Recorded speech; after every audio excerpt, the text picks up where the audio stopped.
Hello everyone, Sherlynn here, and I am ready to read the last story written by the author Frank Baum. This is the fourth out of the series of 4, so I hope you're ready to hear it. So without further ado, I shall get started. A king once died, as kings are apt to do, being as liable to shortness of breath as other mortals. It was high time this king abandoned his earth life, for he had lived in a sadly extravagant manner, and his subjects could spare him without the slightest inconvenience. His father had left him a full treasury, both money and jewels being in abundance. But the foolish king, just deceased, had squandered every penny in riotous living. He had then taxed his subjects until most of them became paupers, and this money vanished in more riotous living. Next, he sold all the grand old furniture in the palace, all the silver and gold plate and bric-a-brac, all the rich carpets and furnishings, and even his own kingly wardrobe, reserving only a soiled and moth-eaten ermine robe to fold over his threadbare raiment, and he spent the money in further riotous living. Don't ask me to explain what riotous living is. I only know from hearsay that it is an excellent way to get rid of money. And so this spendthrift king found it. He now picked all the magnificent jewels from his kingly crown and from the round ball on the top of his scepter, and sold them and spent the money. Riotous living, of course. But at last he was at the end of his resources. He couldn't sell the crown itself because no one but the king had the right to wear it. Neither could he sell the royal palace because only the king had the right to live there. So, finally, he found himself reduced to a bare palace containing only a big mahogany bedstead that he slept in, a small stool on which he sat to pull off his shoes, and the moth-eaten ermine robe. In this strait he was reduced to the necessity of borrowing an occasional dime from his chief counselor, with which to buy a ham sandwich. And the chief counselor hadn't many dimes. One who counseled his king so foolishly was likely to ruin his own prospects as well. So the king, having nothing more to live for, died suddenly and left a 10-year-old son to inherit the dismantled kingdom, the moth-eaten robe, and the jewel-stripped crown. No one envied the child, who had scarcely been thought of until he became king himself. Then he was recognized as a personage of some importance, and the politicians and hangers-on, headed by the chief counselor of the kingdom, held a meeting to determine what could be done for him. These folk had helped the old king to live riotously while his money lasted, and now they were poor and too proud to work. Not good. So they tried to think of a plan that would bring more money into the little king's treasury, where it would be handy for them to help themselves. Oh, that's awful.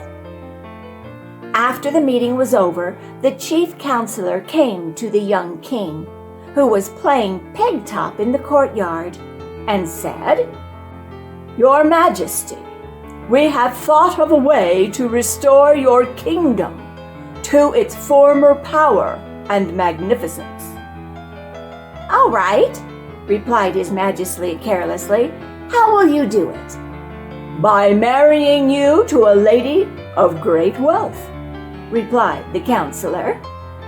Marrying me? Cried the king. Why, I am only 10 years old. I know. It is to be regretted. But your Majesty will grow older, and the affairs of the kingdom demand that you marry a wife. Can't I marry a mother instead? Asked the poor little king, who had lost his mother when a baby. Certainly not, declared the counselor. To marry a mother would be illegal. To marry a wife is right and proper. Can't you marry her yourself? Inquired His Majesty, aiming his pigtop at the chief counselor's toe and laughing to see how he jumped to escape it. Let me explain, said the other.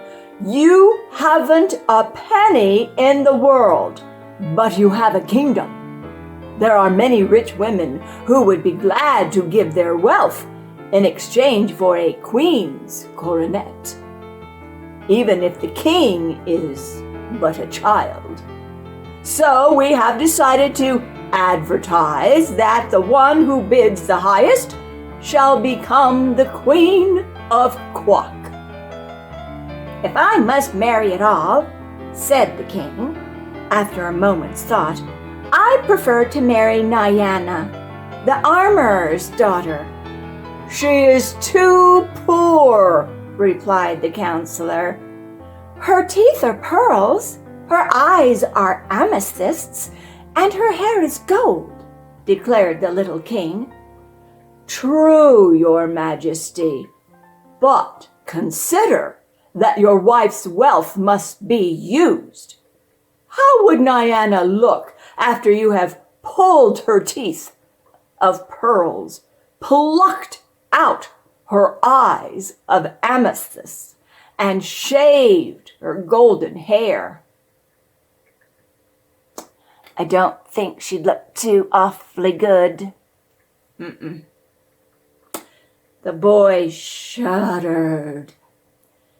Have your own way, he said despairingly. Only let the lady be as dainty as possible and a good playfellow.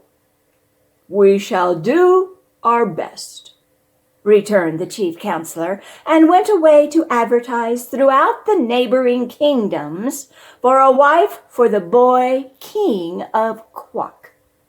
There were so many applicants for the privilege of marrying the little king that it was decided to put him up at auction.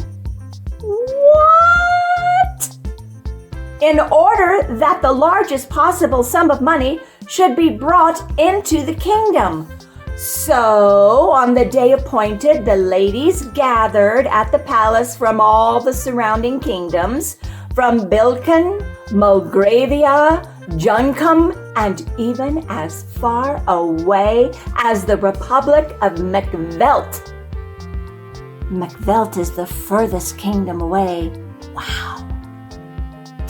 The chief counselor came to the palace early in the morning and had the king's face washed and his hair combed. And then he patted the inside of the crown with old newspapers to make it small enough to fit His Majesty's head.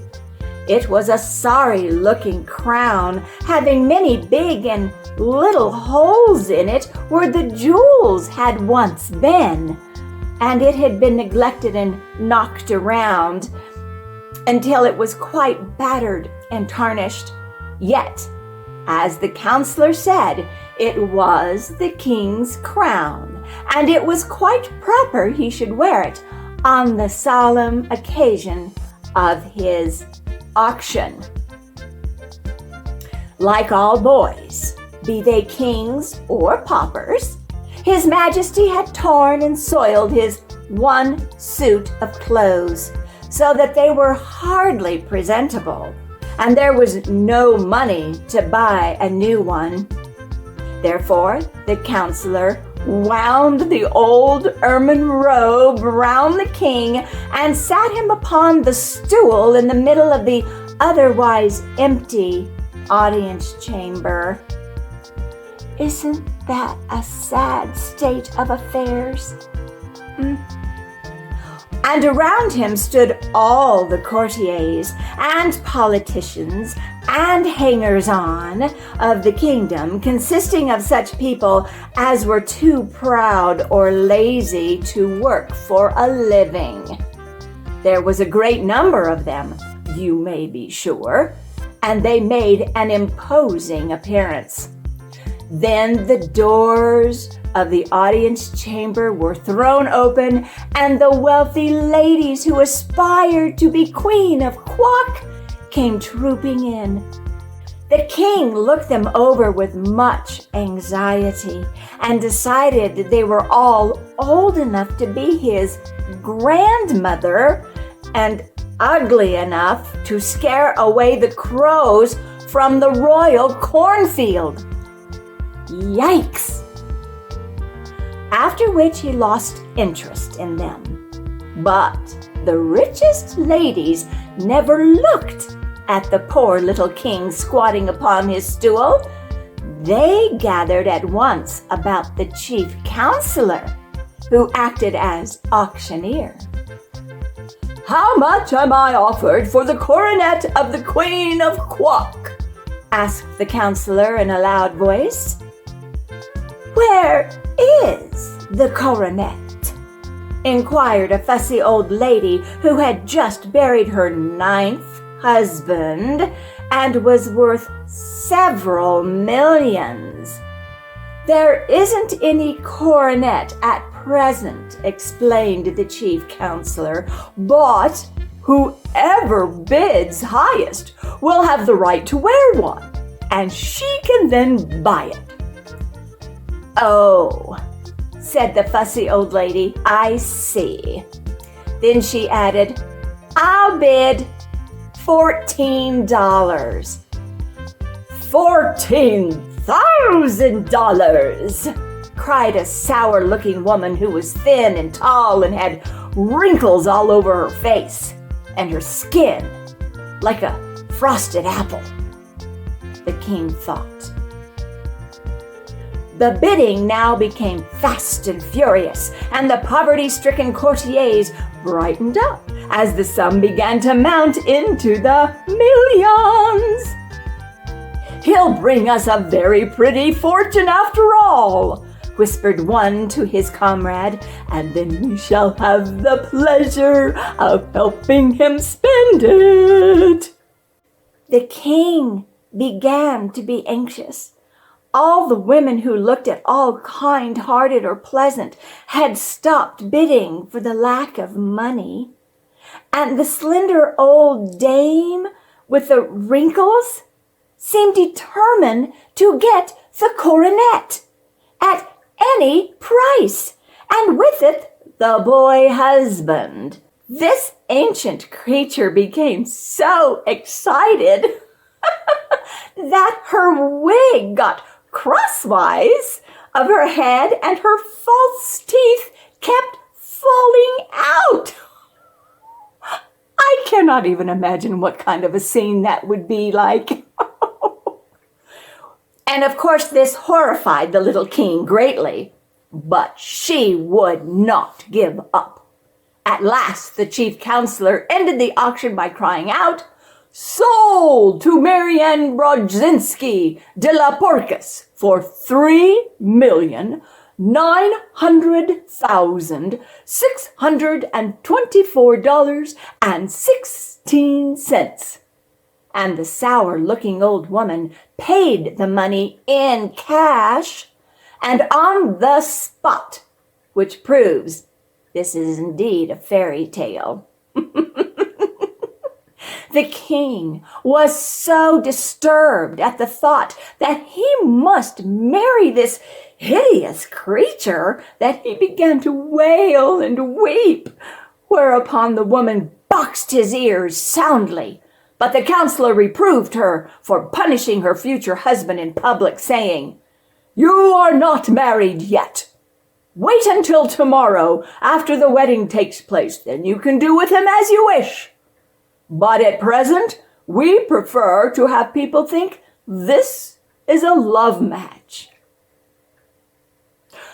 "No way is it a love match. Mm-mm. The poor king slept but little that night, so filled was he with terror of his future wife. Nor could he get the idea out of his head that he preferred to marry the armorer's daughter, who was about his own age. He tossed and tumbled around upon his hard bed until the moonlight came in at the window and lay like a great white sheet upon the bare floor. Finally, in turning over for the 100th time, his hand struck against a secret spring in the headboard of the big mahogany bedstead, and at once, with a sharp click, a panel flew open.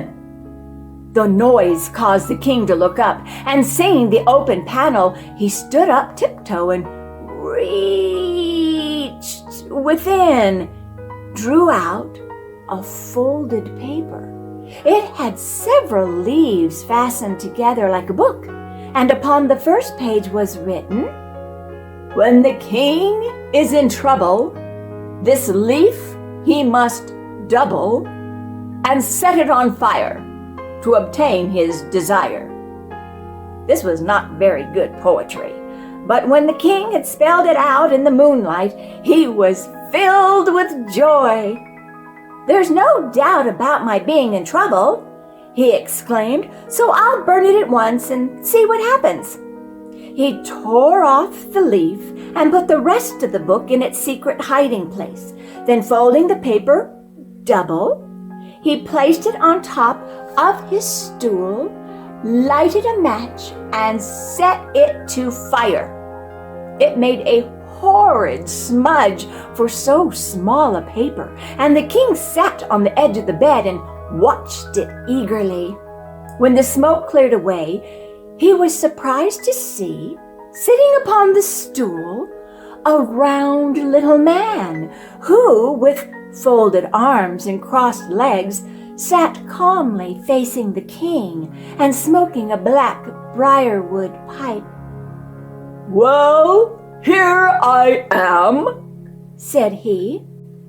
"So I see," replied the little king, "but how did you get here?" "Didn't you burn the paper?" demanded the round man by way of answer. "Yes, I did," acknowledged the king. "Then you are in trouble, and I've come to help you out of it. I'm the slave of the royal bedstead." "Oh," said the king, "I didn't know there was one." "Neither did your father, or he would have been so foolish as to sell everything he had for money. By the way, it's lucky for you he did not sell this bedstead. Now then, what do you want?" "Oh, I'm not sure what I want," replied the king, "but I know what I don't want, and that is the old woman who is going to marry me." "That's easy enough," said the slave of the royal bedstead. "All you need do is to return her the money she paid the chief counselor and declare the match off. Don't be afraid. You are the king, and your word is law." "To be sure," said the majesty, "but I am in great need of money. How am I going to live if the chief counselor returns to Marianne Brodzinski her millions?" "Pooh! That's easy enough," again answered the man, and putting his hand in his pocket, he drew out and tossed to the king an old-fashioned leather purse. "Keep that with you," said he, "and you will always be rich, for you can take out of the purse as many 25-cent silver pieces as you wish, one at a time." Just 25 cents at a time? That doesn't sound like very much. No matter how often you take one out, another will instantly appear in its place with the purse. Oh, thank you, said the king gratefully. You have rendered me a rare favor. For now I shall have money for all my needs and will not be obliged to marry anyone. Thank you 1,000 times. Don't mention it, answered the other, puffing his pipe slowly and watching the smoke curl into the moonlight. Such things are easy to me. Is that all you want? All I can think of right now, returned the king. Then please close that secret panel in the bedstead, said the man. The other leaves of the book may be of use to you sometime. The boy stood upon the bed as before, and reaching up, closed the opening so that no one else could discover it. Then he turned to face his visitor, but the slave of the royal bedstead had disappeared. I expected that, said his majesty, yet I am sorry he did not wait to say goodbye. With a light heart and a sense of great relief, the boy king placed the leather purse underneath his pillow and, climbing into bed again, slept soundly until morning. When the sun rose, his majesty rose also, refreshed and comforted, and the first thing he did was to send for the chief counselor. That mighty personage arrived looking glum and unhappy, but the boy was too full of his own good fortune to notice it. He said, I have decided not to marry anyone, for I have just come into a fortune of my own. Therefore, I command you to return to that old woman the money she has paid you for the right to wear the coronet of the Queen of Quok, and make public declaration that the wedding will not take place. Hearing this, the counselor began to tremble, for he saw the young king had decided to reign in earnest, and he looked so guilty that his majesty inquired, Well, what's the matter now? Said the king. Sire, replied the wretch in a shaking voice, I cannot return the woman her money, for I have lost it. Lost it? Cried the king in mingled astonishment and anger. Even so, your majesty, on my way home from the auction last night, I stopped at the drugstore to get some potash lozenges for my throat, which was dry and hoarse with so much loud talking, and your majesty will admit it was through my efforts the woman was induced to pay such a great price. Well, going into the drugstore, I carelessly left the package of money lying on the seat of my carriage. And when I came out again, it was gone, nor was the thief anywhere to be seen. Did you call the police? Asked the king. Yes, I called, but they were all on the next block, and although they have promised to search for the robber, I have little hope they will ever find him. The king sighed. What shall we do now? He asked.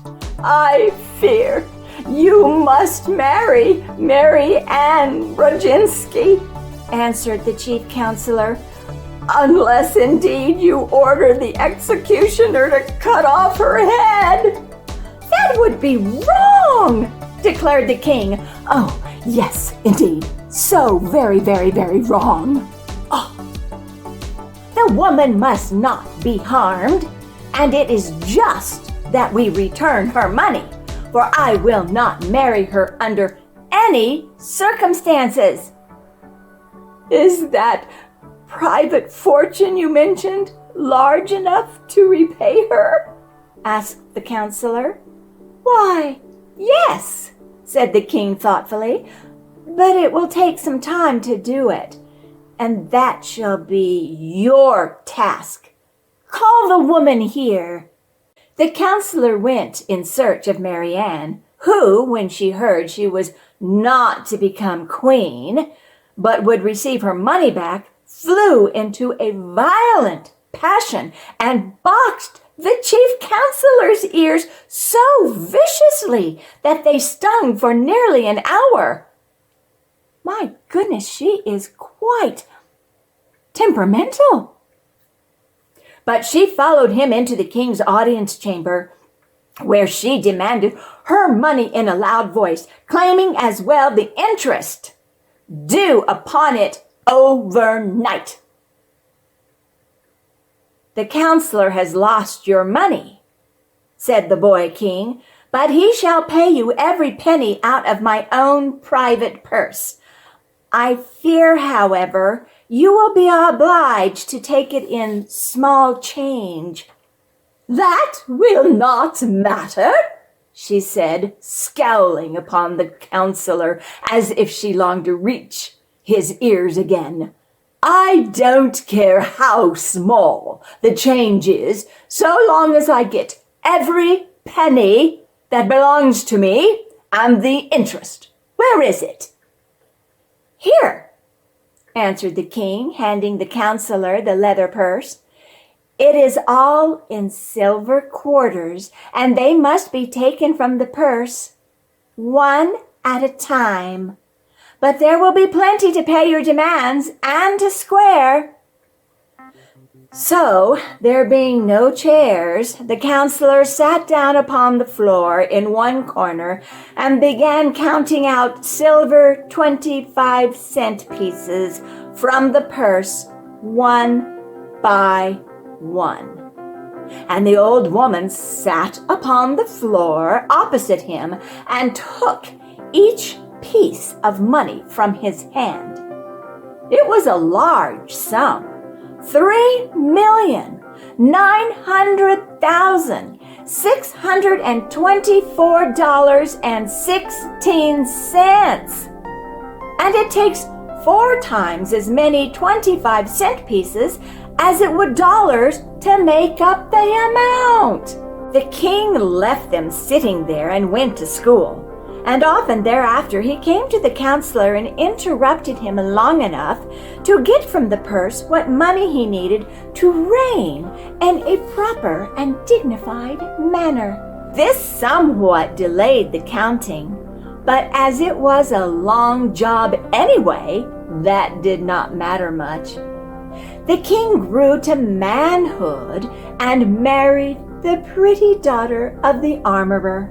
And they now have 2 lovely children of their own.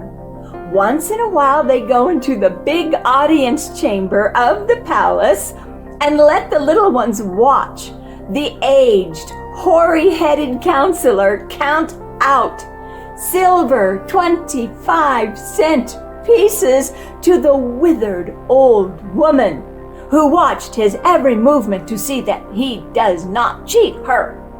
It is a big sum, $3,900,624.16, all in 25-cent pieces. But this is how the counselor was punished for being so careless with the woman's money. And this is how Mary Ann Brodzinski de la Porcas was also punished for wishing to marry a 10-year-old king in order that she might wear the coronet of the Queen of Quok. The end. Well, that was awfully strange, awfully fun, awfully fanciful, as most fairy tales are. But I think this really should have been entitled The King of Quok, for the story was more about the king than the Queen of Quok, who never became the Queen of Quok until much later on. But anyway, I hope you enjoyed it. And until we meet again where I can read another story from a different author, I bid you good day. Don't forget to subscribe and ring the bell so that you don't miss any of my future videos.